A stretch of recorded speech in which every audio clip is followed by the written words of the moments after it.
bem-vindos de volta ao canal. Hoje vamos falar sobre um artigo que tem causado muita polêmica, bastante discussão, que é o artigo 3A do Código de Processo Penal. Vamos lá?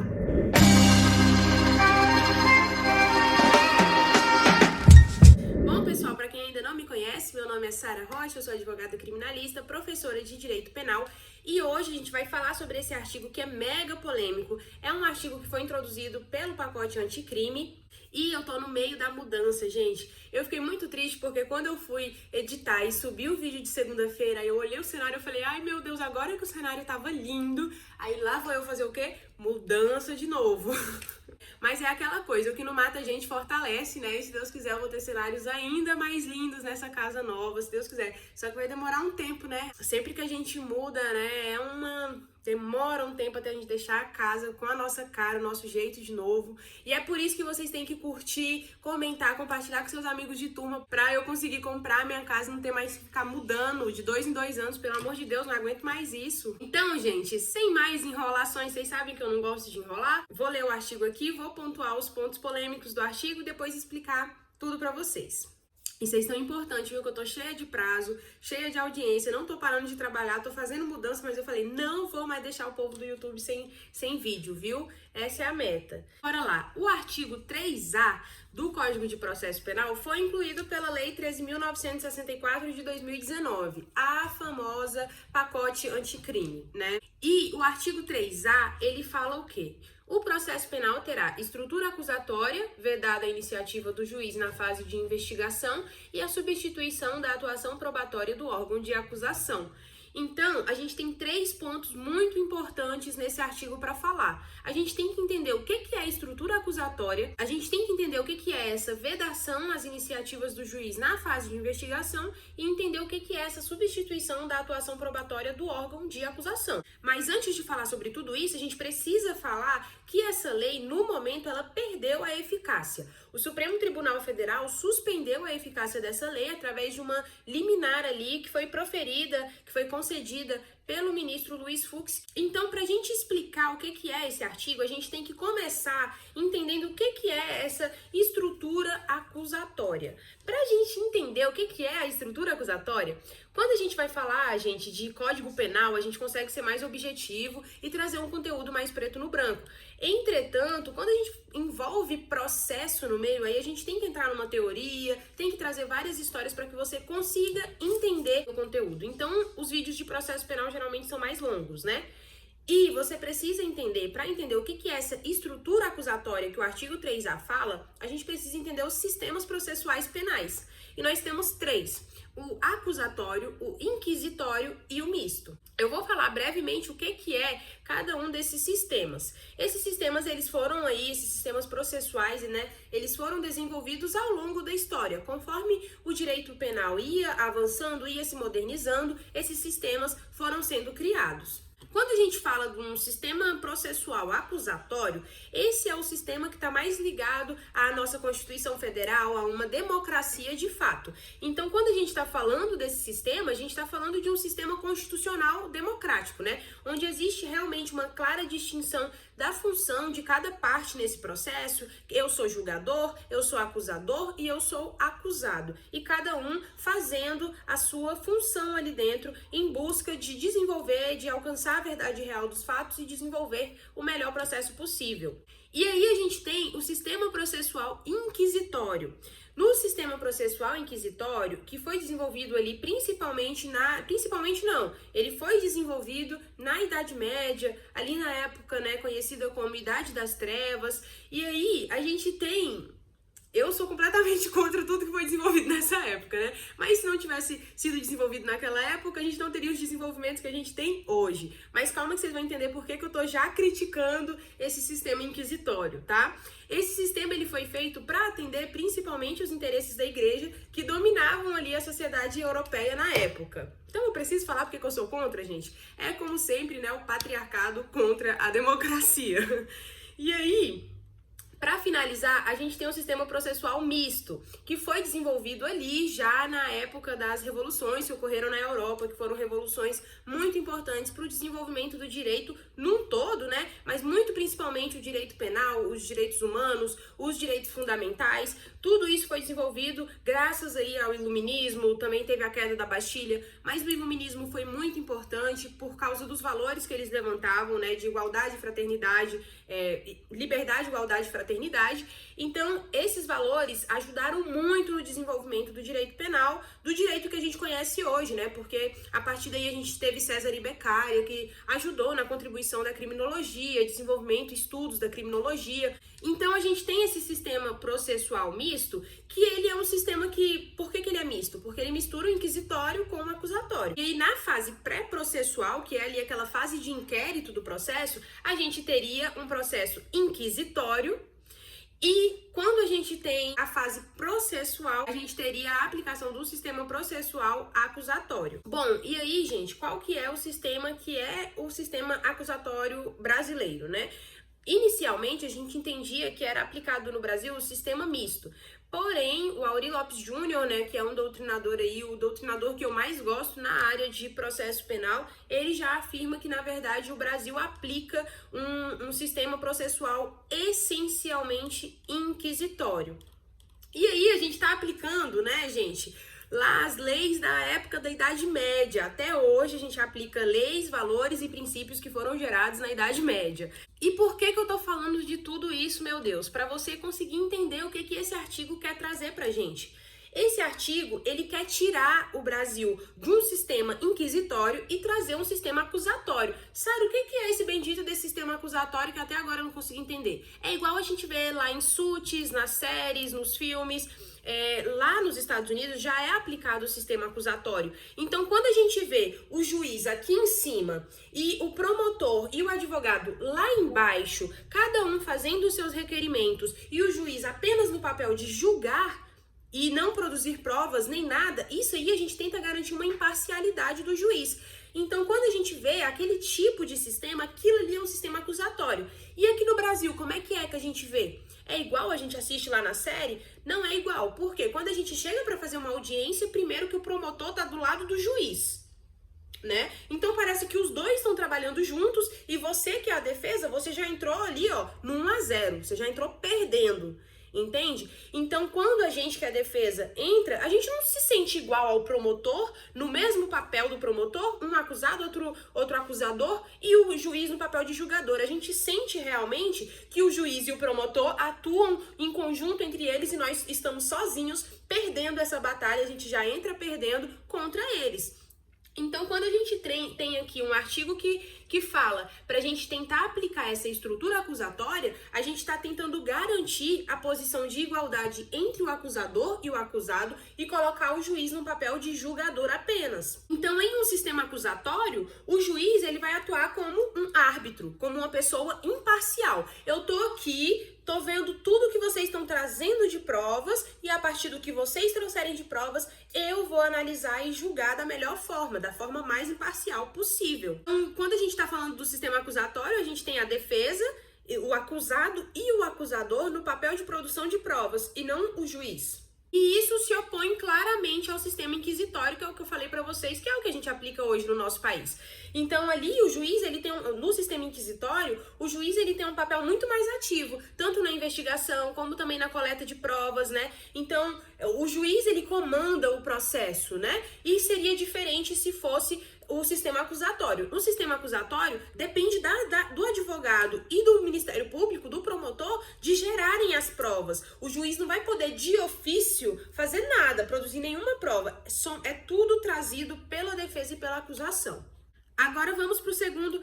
Então, acho que tu entendeu o que é o sistema acusatório, né? E o que é essa estrutura acusatória que esse artigo 3A vem impondo pra gente. E aí a gente tem um segundo ponto importante do artigo, que é a vedação da iniciativa do juiz na investigação. Então, esse artigo, ele proíbe expressamente que o juiz tome a iniciativa para produzir provas. Ou seja, por conta própria, ele não vai poder conduzir investigações e nem produzir provas. Como eu já disse, vai ficar tudo a cargo de defesa e acusação. Ai, Sara, mas que problemático, pra que a gente vai tentar mudar o que a gente sempre fez, que sempre deu certo, aí agora a gente vai querer mudar isso? Sim, a gente vai querer mudar, porque o sistema processual que a gente aplica no nosso país, a gente já sabe que ele é mais do que falho. Então, por que não mudar? Essa vedação que a gente está tentando trazer pro juiz, gente, é pra gente evitar imparcialidade por parte do juiz. E eu vejo esse artigo hoje de forma muito benéfica para aplicação nos processos, porque inclusive eu queria até trazer um caso que eu passei com um juiz em uma audiência que eu fiz, gente, que o juiz ele simplesmente se colocou no papel de produzir provas. Eu nunca tinha visto aquilo, mas o juiz ele era de tamanha ignorância, ele tava ali com 50 facas apontadas para mim e também para a defensora pública.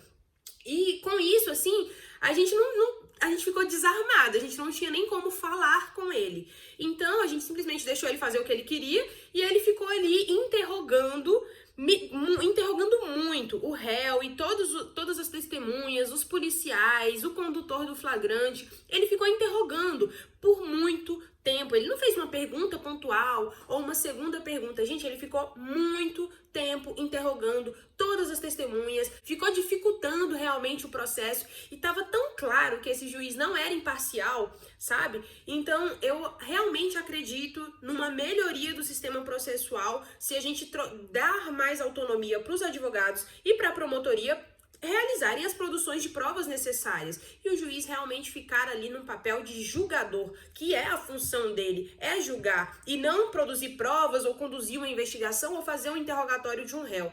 Na verdade, na parte do interrogatório, é função sim do juiz fazer. Entretanto, quando se trata ali, gente, das testemunhas, de todas as outras partes ali do processo, quando você coloca elas para ser interrogada por um juiz, isso realmente não faz nenhum sentido. Eu achei um absurdo essa situação, por isso que eu quis trazer para vocês nesse artigo específico, porque vocês vendo assim realmente o que aconteceu nessa audiência, para vocês conseguirem entender a gravidade do que é um juiz se metendo na questão da produção de provas, tá? E aí, para fechar, a gente tem a substituição da atuação probatória do órgão de acusação. Isso também está lá no artigo 3A. O que ele está querendo dizer aqui? Ele está querendo proibir que o juiz substitua a atuação probatória do órgão de acusação. Ou seja, ele não vai poder se colocar no lugar da promotoria para produzir provas ou para conduzir investigações e também não vai poder fazer isso, assumir o papel nem do Ministério Público e nem da polícia nessa fase de coleta de provas. Lembrando, a função do juiz é analisar as provas que foram apresentadas e garantir que o processo siga conforme a lei. E, novamente, nesse caso do juiz que trouxe, que ficou ali interrogando o réu, produzindo claramente provas. Se a gente tivesse a validade desse artigo, a gente teria conseguido se impor ali com ele e deixar com que ele não conduzisse a audiência daquela forma. Entretanto, gente, se esse artigo aqui está vedado, a gente não consegue aplicar esse artigo, o que a gente podia falar com aquele juiz? Então, assim, realmente, nada do que ele fez foi prejudicial, mas ficava clara uma imparcialidade e ficava clara, e depois eu fui investigar sobre esse juiz e tudo mais e vi que é uma situação corriqueira, ele sempre faz isso, a defensora que já conhece ele de vários casos nem aguenta mais ele, ninguém aguenta ele é realmente uma pessoa muito ignorante, mas nesse caso, ele se colocou num papel que ele não deveria de estar conduzindo uma investigação e de estar coletando provas e sendo uma pessoa absurdamente imparcial. E com isso a gente fecha o artigo. Agora, com tudo isso que eu falei, você é capaz de entender esse artigo. Mas a gente precisa falar sobre quais são os impactos disso na prática jurídica. E os impactos, como eu disse, é buscar uma imparcialidade do juiz e também a definição clara da função de cada ator processual. Quem que são os atores processuais? É o juiz, é o advogado e é o promotor através do Ministério Público. Então, com essa estrutura, a gente busca um processo mais justo, a gente busca evitar arbitrariedades por parte do Estado, a gente busca uma atuação onde o juiz não vai influenciar na produção de provas, e isso garante uma imparcialidade, e também isso garante um maior equilíbrio entre a acusação e a defesa. A gente não vai mais entrar numa audiência sentindo que a gente está perdendo. A gente vai entrar de igual para igual com o promotor, entende? Então, isso faz a diferença, sim, gente, na aplicação do sistema processual. Então, para a gente fechar esse artigo, eu preciso falar sobre algumas ações diretas de inconstitucionalidade, algumas ADIs, porque sim, esse artigo é objeto de questionamento em diversas ações de inconstitucionalidade, e eu trouxe aqui 3 ADIs para a gente comentar brevemente sobre cada uma delas, mas todas essas ADIs, elas estão em tramitação ainda no Supremo Tribunal Federal e questionam a constitucionalidade desse artigo que é o 3A. Tá? Para quem quiser acompanhar, eu vou deixar os links de cada uma dessas ADIs aqui na descrição desse vídeo. E aí, né, a gente teve as ADIs, especialmente essa que foi distribuída para o ministro Dias Toffoli, suspendeu temporariamente aí a aplicação do artigo 3A, enquanto está aguardando julgamento lá no plenário do STF. E aí o ministro Luiz Fux, ele destacou que essa mudança no nosso Código de Processo Penal, ela necessita de um debate muito amplo, né? Não dá pra gente simplesmente decidir de hoje para amanhã sobre essa questão. Então, por isso, já tem bastante tempo que ele tá em julgamento, essas ADIs, acho que já tem 2 anos de julgamento, e até hoje a gente não conseguiu parar o momento do STF para que eles definam realmente sobre a constitucionalidade ou não do artigo 3A, porque a gente tá falando de uma mudança muito séria no sistema processual, né? Então, o Luiz Fux até falou que, considerando o impacto no funcionamento do Poder Judiciário, como isso pode mudar o nosso sistema judiciário, com base nisso, é necessário realmente um debate mais amplo e sistemático para ver realmente a repercussão da mudança que esse artigo pode trazer. Então, para a gente finalizar, eu vou ler para vocês um pouquinho sobre cada uma dessas ADIs. A primeira é a ADI 6.298, que foi proposta pela AMB, que é a Associação dos Magistrados Brasileiros, e ela questiona a constitucionalidade de diversos artigos da Lei 3.964 de 2019, que é o pacote anticrime, né? E um desses artigos que eles questionam a constitucionalidade é o artigo 3A, né, do Código de Processo Penal. A AMB argumenta que a vedação da iniciativa do juiz na fase de investigação e a proibição da substituição da ação probatória do órgão de acusação, ou seja, trouxe aqui o texto da lei, interferem na independência funcional dos magistrados e podem comprometer a eficácia e celeridade da justiça criminal. Eu acho que pode ser resolvido com prazos isso, hein? A associação defende que tais dispositivos inviabilizam a atuação proativa do juiz em busca da verdade real dos fatos. Lembrando que aqui a gente não quer tirar o poder do juiz, né? A gente quer deixar ele com o poder que ele já tem, né? Porém, a gente quer ter mais poder de atuação no processo e garantir uma imparcialidade, garantir que realmente a gente não entre nessa batalha já perdendo.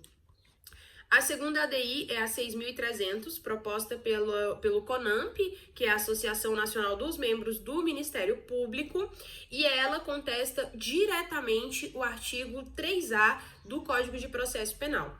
A CONAMP sustenta que a nova regra desequilibra o sistema processual penal, restringindo excessivamente a atuação do juiz e do Ministério Público na fase de acusação. Você acha que o Ministério Público vai querer perder o poder dele de estar ali do lado do juiz?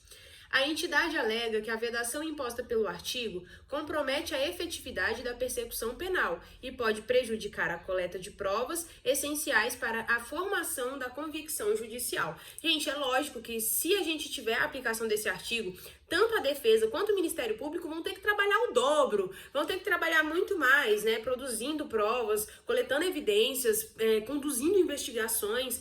Então, é lógico que o povo não quer mais trabalho, né? Vamos deixar na mão do juiz, que ele conduz isso aqui, fica mais fácil. Mas se a gente impor prazos, se a gente impor regras, a gente consegue sim fazer um processo que seja justo, tá?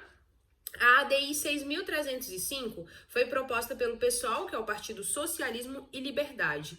E ele argumenta que esse artigo 3A do CPP viola princípios constitucionais como o da eficiência e o da duração razoável do processo.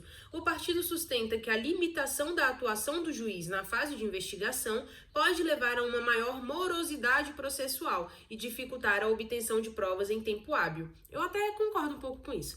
Além disso, o pessoal defende que a norma cria um desequilíbrio no sistema acusatório, favorecendo a defesa em detrimento da acusação. Com isso eu discordo totalmente, né? Porque por que é só a acusação que pode ser beneficiada e a defesa não pode? Sendo que é a defesa que tem que ser beneficiada sim, e não a acusação, tá?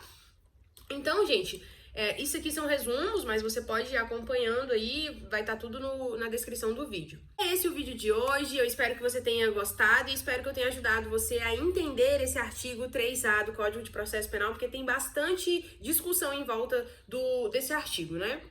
Antes de desligar, gente, não se esqueçam que a gente tem apostilas com preços maravilhosos aqui no canal, explicando a Lei Maria da Penha, roteiro de audiência de instrução e julgamento, tá tudo aqui na descrição. Não deixem de comprar, o precinho é bacana, tá? E se você gostou, não se esquece de curtir, compartilhar com seus amigos de classe, comentar, deixar aí o seu like e se inscreve no canal para não perder nossos conteúdos, viu?